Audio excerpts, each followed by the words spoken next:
이 시간에 우리에게 주시는 하나님의 말씀, 마태복음 9장 말씀입니다.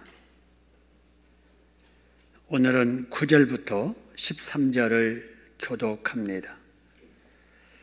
마태복음 9장 9절, 예수께서 그곳을 떠나 지나가시다가 마태라는 사람이 세관에 앉아있는 것을 보시고 이르시되 나를 따르라 하시니 일어나 따르니라.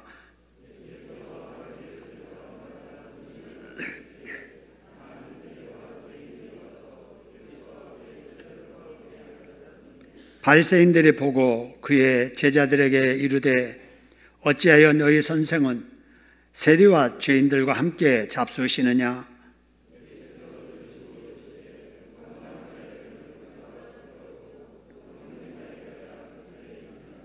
너희는 가서 내가 긍휼을 원하고 제사를 원하지 아니하노라 하신 뜻이 무엇인지 배우라. 나는 의인을 부르러 온 것이 아니요 죄인을 부르러 왔노라 하시니라. 아멘. 우리 성탄절 추리를 보고 또 우리 찬양대원들의 찬양소리를 들어서 보니까 벌써 성탄절이 성큼 다가온 느낌입니다. 여러분의 달력도 이제는 달랑 한 장만 남았을 겁니다. 오늘이 바로 그 마지막 달 12월 첫 주일입니다. 4주 후에는 금년 2020년도 지나게 된다는 것을 생각하니까 참 세월이 빠르다는 것을 느낍니다. 여러분, 마지막 달이라고 하는 의미가 무엇일까요?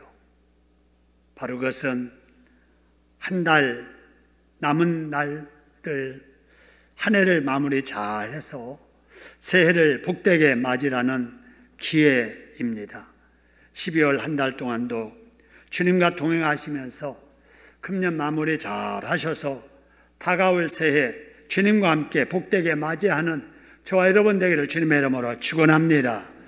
그렇게 해주실 우리 하나님께 박수로 감사드리겠습니다. 감사합니다. 자, 오늘 본문 속에 우리 예수님과 함께 동행해 보지요. 지금까지 마태복음을 통해서 예수님의 행적을 같이 동행하고 있는데 그동안 우리가 살펴본 대로 예수님은 참 바쁘게 사셨습니다. 세례를 받으셨지요. 또 40일 금식기도 시작하시지요. 그때 마귀의 시험을 말씀과 기도로 물리치십니다.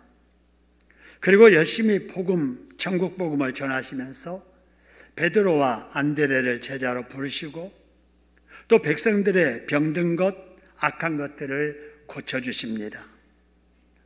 사람들을 모아놓고 산상 부흥 집회를 통해서 산상 보훈의 말씀을 전해주셨고 나병 환자를 고쳐주시고 백부장의 하인을 고쳐주시고 귀신 들린 자에게 귀신들을 쫓아내주셨습니다.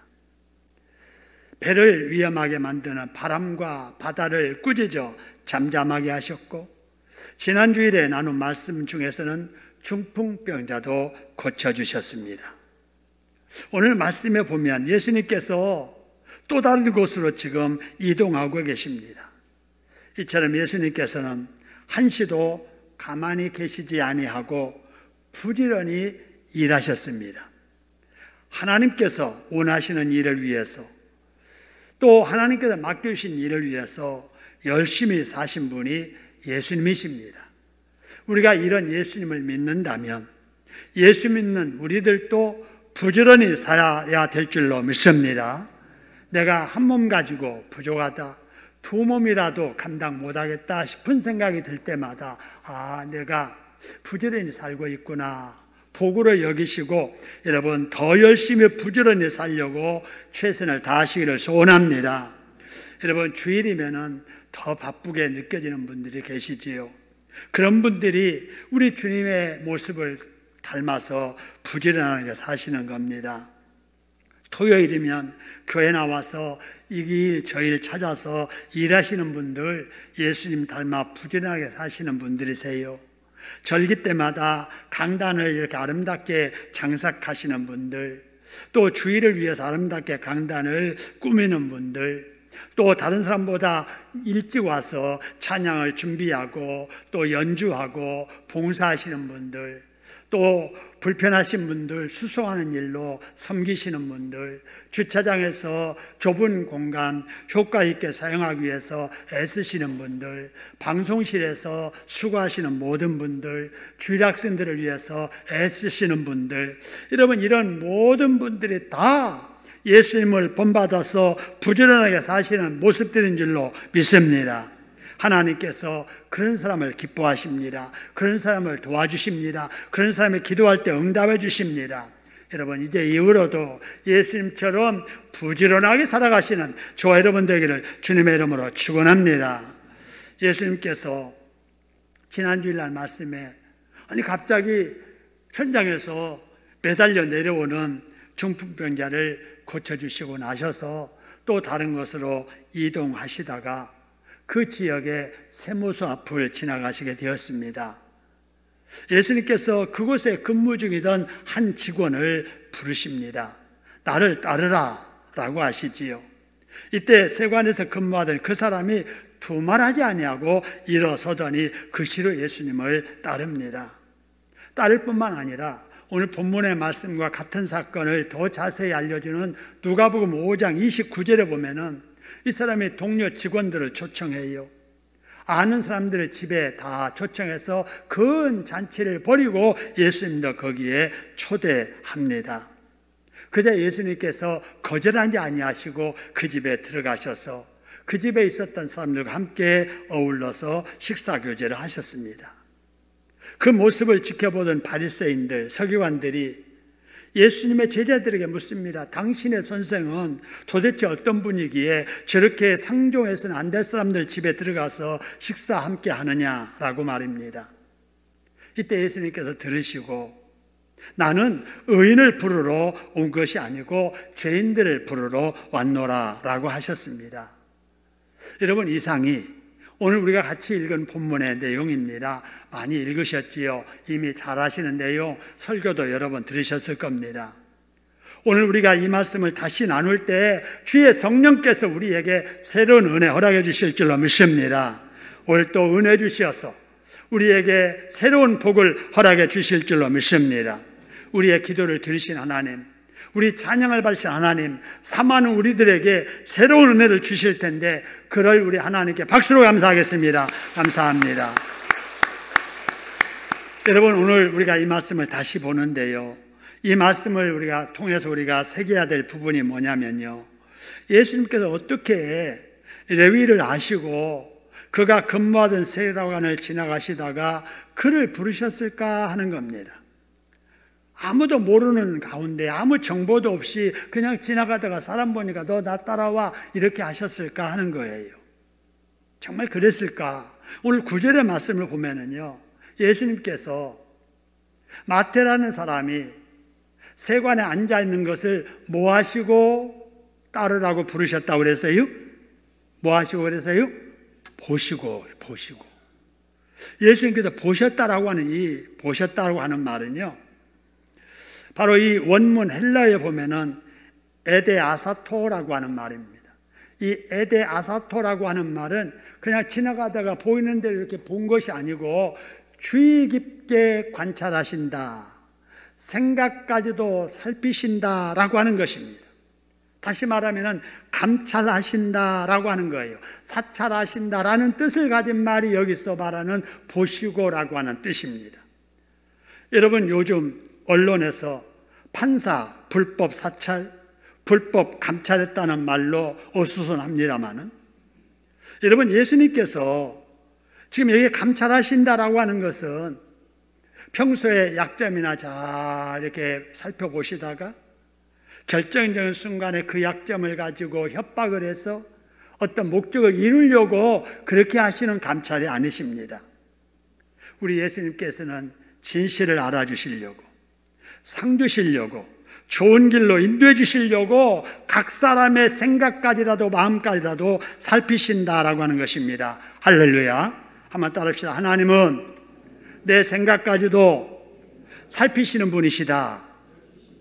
우리 어떤 외모는 물론이지만 마음의 생각까지도 살피시기 때문에 우리가 평소에 언행도 조심해야 되지만은 마음에 품는 생각도 조심해야 될 줄로 믿습니다.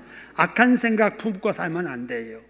미워하는 생각 품고 살면 안 돼요. 부정적인 생각을 품고 살면 안 된다 그 말입니다.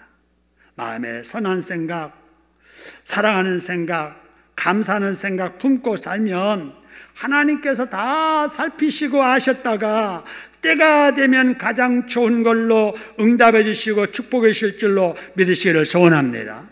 그러면은 마태는 어떤 마음을 가지고 있었을 때 우리 예수님이 그걸 보셨을까요? 여러분, 마태의 이름은 본래 레위입니다. 이름만 레위가 아니라 레위인이었습니다. 그래서 그 부모가 그 이름을 짓기를 너는 레위인이니 레위인답게 살아라. 그래서 그 이름도 레위라고 불러준 거예요.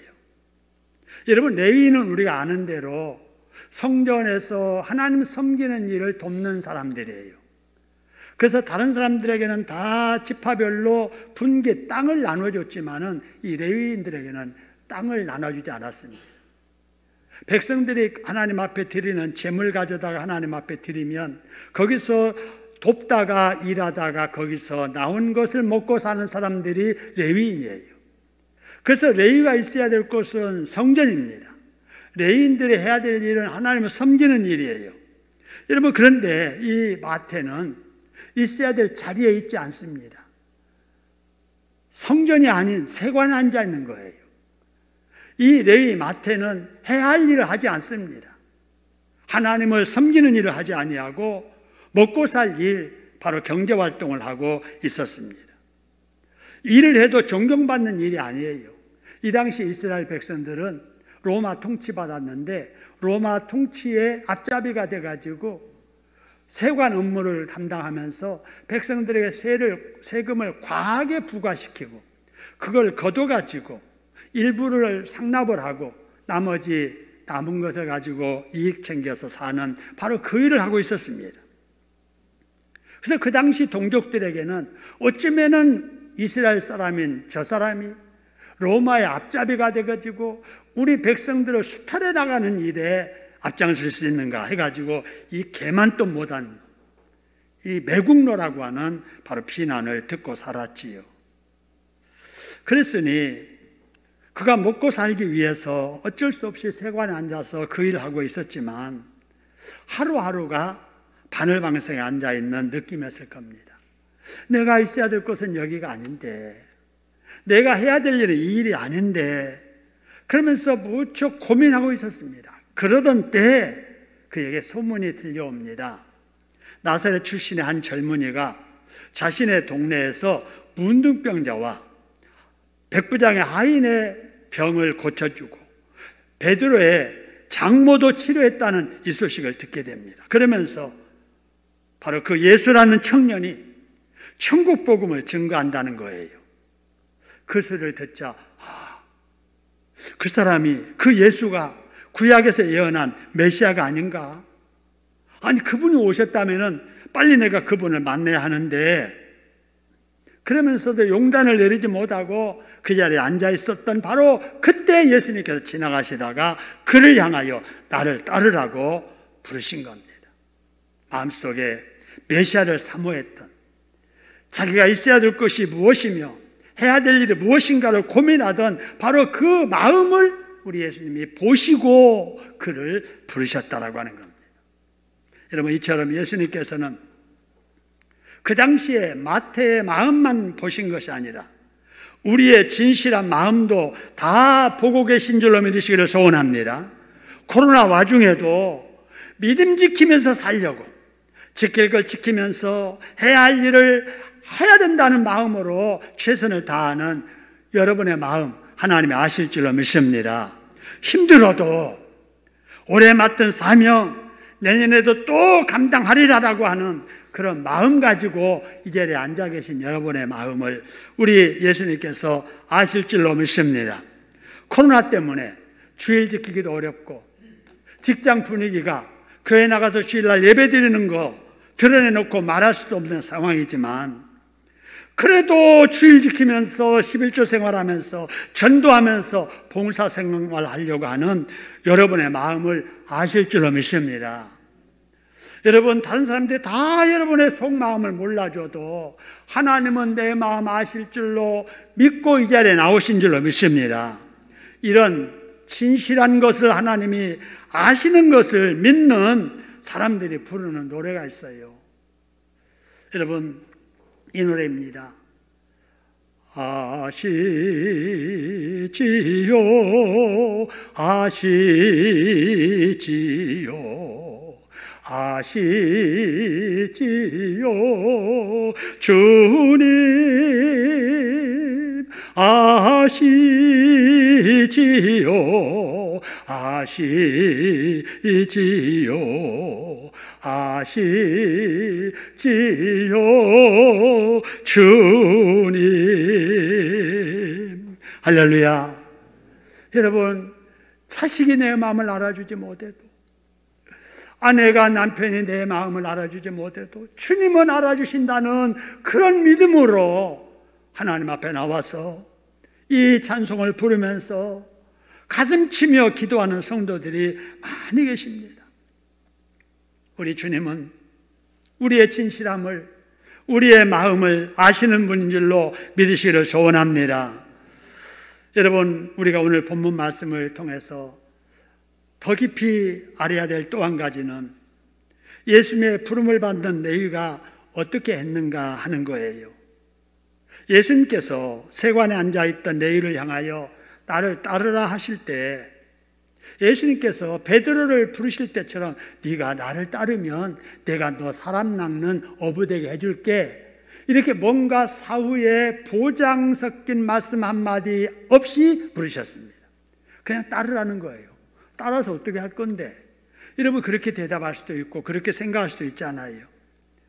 그럼에도 불구하고 레위는 마치 예수님께서 자기를 불러주기만을 기다렸다는 사람처럼 예수님의 말씀이 떨어지자마자 즉시 그 자리에서 일어나서 예수님을 따르게 시작을 했습니다.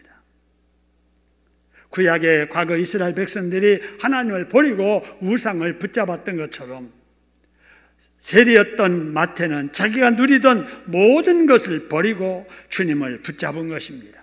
여러분, 이 순간에 사명을 버리고 비난받는 자리에 머물던 레위의 삶은 끝나고 하나님의 선물인 마태의 삶이 새롭게 시작된 겁니다. 할렐루야. 인생 역전이 일어난 거예요. 여러분, 레위가 예수를 만나고 이렇게 인생 역전된 것처럼 여러분, 성경에 보니까 예수 만나서 인생 역전된 사람들이 너무나도 많습니다. 이런 문둥병자, 예수님 만나지 않았더라면 그 병으로 죽을 사람이에요. 예수를 만나고 병 고침 받는, 예수님에 따르는 제자가 된 겁니다. 인생 역전했지요. 열병에 걸렸던 베드로의 장모도 마찬가지예요. 예수님을 만나서 고침받았습니다. 중풍병자도 예수님을 만나서 인생 역전했습니다. 바울도 예수님을 만나서 인생 역전했고 저와 여러분도 예수 만나서 여러분 인생 역전한 줄로 믿으시기를 소원합니다. 과거 우리가 죄인이었잖아요. 예수 만나 의인 된 거예요. 과거에 마귀의 종이었잖아요. 우리 예수 만나서 하나님의 자녀가 된 것입니다. 할렐루야. 우리는 지옥 갈 사람이었잖아요. 근데 예수 만나서 우리가 천국을 예약하고 이 땅에 하나님의 자녀로 사는 것입니다. 할렐루야.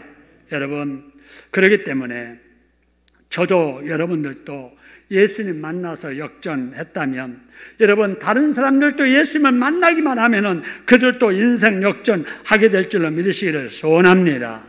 여러분, 그렇기 때문에 우리가 예수님이 부르심에 우리가 예수님을 따르기로 했다면 그 다음에 여러분 우리가 해야 될 일이 또 있습니다. 그게 뭐냐? 여러분, 마태처럼 해야 된다, 그런 말입니다. 여러분, 마태는 어떻게 했느냐? 예수님께서 부르실 때 따를 뿐만 아니라 여러분 잔치를 벌려놓고 다른 사람들 다 초대하는 그런 일을 했던 것이지요. 예수님의 부름에 먼저 우리는 순종할 줄 알아야 됩니다. 예수님을 따를 줄 알아야 돼요. 부름을 예면하면 안 됩니다. 여러분, 과거에 예수님께서 마태 레위만 부르신 것이 아니라 오늘날도 우리를 부르십니다. 영어로 콜링한다 그러지요. 부르신다 그 말이에요. 소명 부르십니다.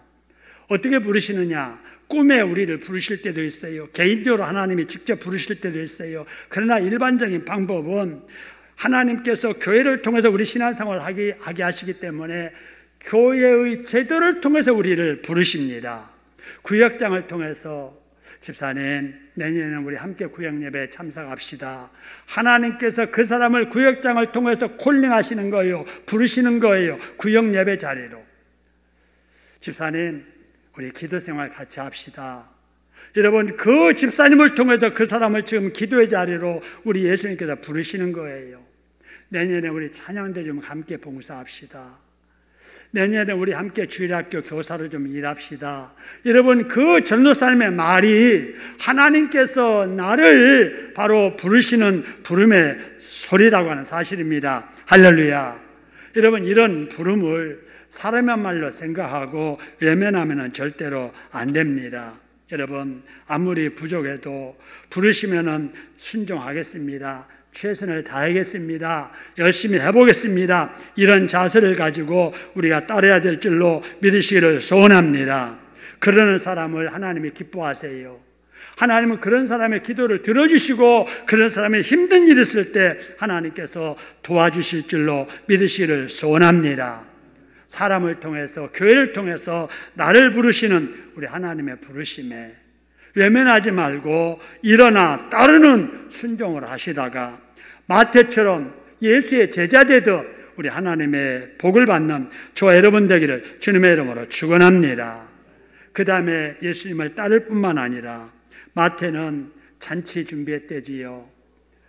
지인들, 동료들 모아놓고 잔치 베풀었습니다. 예수님을 그 자리에 초대했습니다. 그렇게 한 이유는 첫째는 자기를 불러주신 예수님께 감사합니다 해서 대접하고 싶은 마음이었고, 두 번째는 내가 만난 예수, 내가 아는 직장 동료, 지인, 친척도 예수 만나도록 해야 되겠다라고 하는 이런 마음이 있었기 때문에 그렇게 했던 것입니다. 이게 여러분 전도입니다. 이게 선교예요. 예수님을 내가 만났다면 그 만난 예수를 나만 믿고 나만 그 복을 받는 게 아니라 다른 사람도 믿도록 해야 되겠다, 만나도록 해야 되겠다라고 하는 마음 가지고 방법을 찾아보는 거지요. 여러분, 요즘은 신방을 그렇게 자주 하지 않습니다만은 여러분, 신방을 복으로 아셔야 돼요. 여러분, 그동안의 신방을 여러분 어떻게 받으셨는지요? 신방을 제가 여러 번 해보면서 세 종류로 한번 생각을 해봤습니다. 뭐 네 종류로 생각해도 되겠어요. 처음에 자기 신방 받을 차례가 돼도 우리 교회, 우리 집에는 신방 안 오셨으면 좋겠습니다. 신방 안 해도 잘 가겠습니다. 이런 분이 있습니다. 자꾸 신방을 피하는 거지요. 다른 사람 내 집에 들어오는 것을 싫어하는 겁니다. 이런 사람들이 있고, 그 다음에 신방 받기는 하는데 어떻게 받느냐? 첫째, 이렇게 받습니다. 집에 있던 사람들도 다 나가라고 하는 거예요. 얘들아, 목사님 신방 오신단다. 나가서 놀다 오너라. 이렇게 해서 집에 있던 애들도 보냅니다. 여보, 빨리 나가. 목사님 오실 시간 돼서 신방 되면 곧 들이닥칠 거야. 서둘러서 집을 나가게 하는 사람도 있습니다. 그래서 자기만 혼자 신방을 받는 분들 1번입니다. 2번, 출근한 가족도 신방 시간에 맞추어서 집에 오도록 해가지고 신방 받고 다시 직장에 가도록. 지금 학원에 가야 되는데 얘들아, 오늘 신방 오니까 축복기도 받고 학원에 가거라 해서 기다리게 했다가 신방 받고 기도 받고 학원에 가도록 하는 그런 가정이 2번이에요. 3번, 신방 받을 때 자기 가족뿐만 아니라 친구들, 친척들까지라도 올 수 있는 사람 다 오라고 해서 함께 신방 받는 사람, 이게 3번입니다. 여러분은 지금까지 신방을 1번이었습니까? 2번이었습니까? 3번이었습니까? 여러분, 고넬료는 신방을 받을 때 3번처럼 받았잖아요. 여러분, 마태도 보세요. 예수님의 첫 신방을 어떻게 받습니까? 자기 식구뿐만 아니라 같이 근무했던 동료, 아는 지인까지 다 초청해가지고 신방 받잖아요. 여러분, 이렇게 신방 받을 때 우리 하나님께서는 거기에 있는 모든 사람들에게 그 가정과 그 사람에게 내리는 은혜를 함께 받게 하는 줄로 믿으시기를 소원합니다. 그래서 가능하면 가족이 다 신방을 받도록 해야 되고, 가족뿐만 아니라 친구들까지라도, 여러분 이웃까지라도 이렇게 신방을 받으면서 복음을 듣도록, 또 신방 받으면서 신방 받는 것을 자녀들이 보고 배우도록 이렇게 하는 것이 바로 마태를 닮는 신방 자세요, 고넬료를 닮는 신앙 자세다, 이렇게 생각이 됩니다. 여러분 꼭 그렇게 하셨으면 좋겠습니다. 그 다음에 오늘 본문의 말씀 중에서 더 살펴야 될 부분은 예수님께서 원하시는 바가 무엇이었을까 하는 거예요.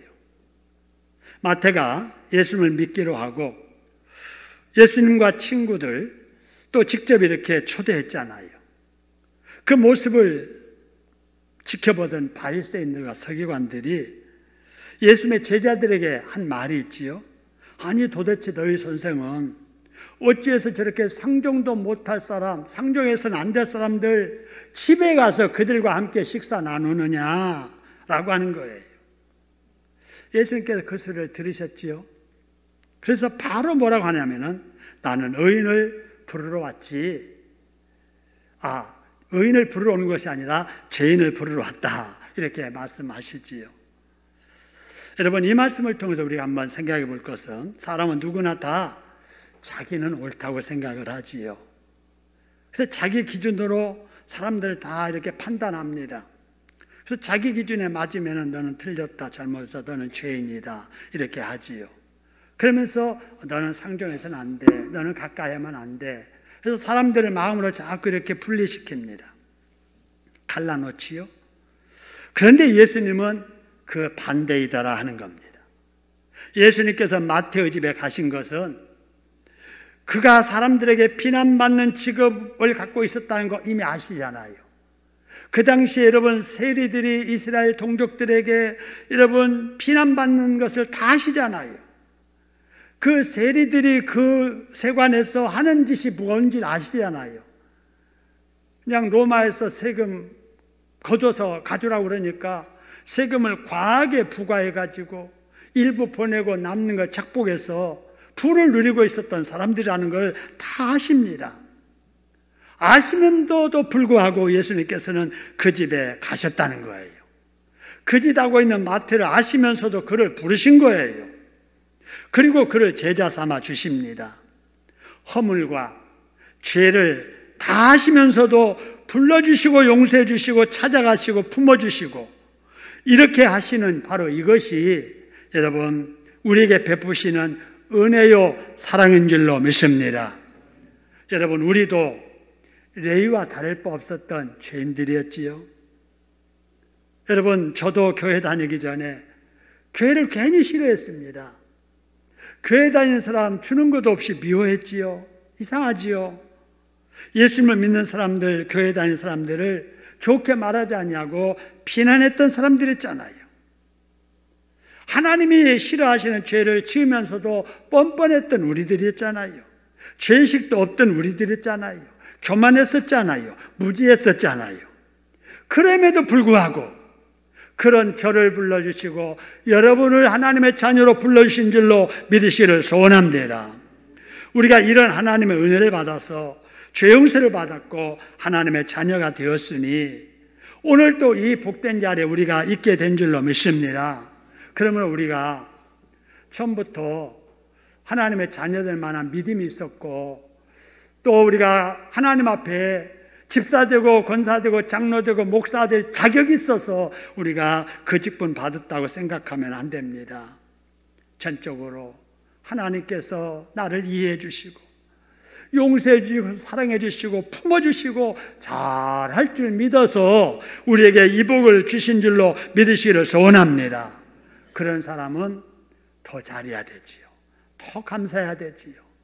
늘 하나님 앞에 은혜에 감사해서 이전보다 더 주님을 사랑하고 주님을 충성하는 저와 여러분 될 수 있기를 소원합니다.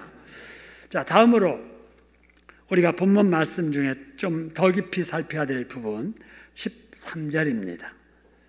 거기 말씀 보니까 예수님께서 그렇게 말씀하시죠. 내가 긍휼을 원하고 제사를 원하지 아니하노라 하신 뜻이 무엇인지를 배우라 하는 거예요. 그죠? 긍휼을 원하고 제사를 원치 않는 그 뜻, 그거를 배워라 하는 것입니다. 여러분, 이 말씀을 가지고 오해하면 안 되죠. 봐라, 우리 주님은 긍휼을 원하지 제사 원치 않는다고 하셨지. 구약의 제사가 오늘의 뭐냐? 예배다. 우리 주님 그렇게 모여서 예배하는 거 좋아하지 않으셔. 긍휼을 원하셔. 이런 식으로 예배를 부정하면 안 되지요. 여러분, 예배는 예배답게 드려야 돼요. 그런데 예배를 드리면서 소외된 사람들에게 관심 없이 마음에 맞는 사람 끼리끼리 모여서 교제하는 그런 공동체 되면 안 된다 그 말입니다. 여러분, 우리가 교회 생활하면서 꼭 그거 조심해야 돼요. 내 마음에 맞는 사람들끼리만 가까이 하고 그렇지 않은 사람들은 관심이 없고 그런 사람들이 어떤 그 공동체 그 그룹 속에 들으려고 하면은 눈에 보이지 않는 벽을 치고 자기들의 영역에 들어왔다 싶으면 투명인간 취급하고 여러분 이런 일들을 하면은 안 된다 그 말입니다. 여러분 우리 자녀들이 학교에 가서 왕따 당했다. 여러분 얼마나 속상합니까? 얼마나 분개합니까? 그러면 안 된다고 이렇게 생각하잖아요. 그러면서도 우리들도 우리들의 공동체 속에서 그런 일을 할 때가 종종 있어요. 오늘 주님께서 하신 말씀이 이 말씀이에요. 경제적으로 소외된 사람들 무시하지 말라는 거예요. 마음으로 거리두지 말라는 거예요. 정신적으로 좀 소외된 사람들, 좀 정상에 미치지 못하고 뭔가 조금 부족해 보이는 사람들 그렇다고 무시하지 말라는 거예요. 복음에서 소외된 사람들 그걸 우리가 관심 밖으로 두지 말라는 거예요. 교회가 이런 소외된 사람들에게 관심을 가지고 이들이 올 때 가슴 벌려서 환영하고 이들이 언제라도 올 수 있는 기회를 만들어주고 그렇게 그들과 더불어서 우리 하나님을 잘 섬기라는 거예요.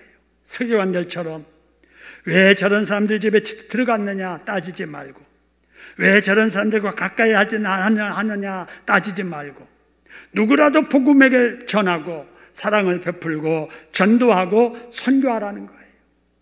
구역에서 레위 같은 사람들을 불러내 마트가 되도록 하라는 것입니다. 전도해서 세리 같은 이웃들을 초청해 가지고 예수님 제자 되게 하는 일을 하라는 거예요. 그래서 긍휼이 있는 제사를 드리는 우리 신창동 교회 저와 여러분 되기를 주님의 이름으로 축원합니다.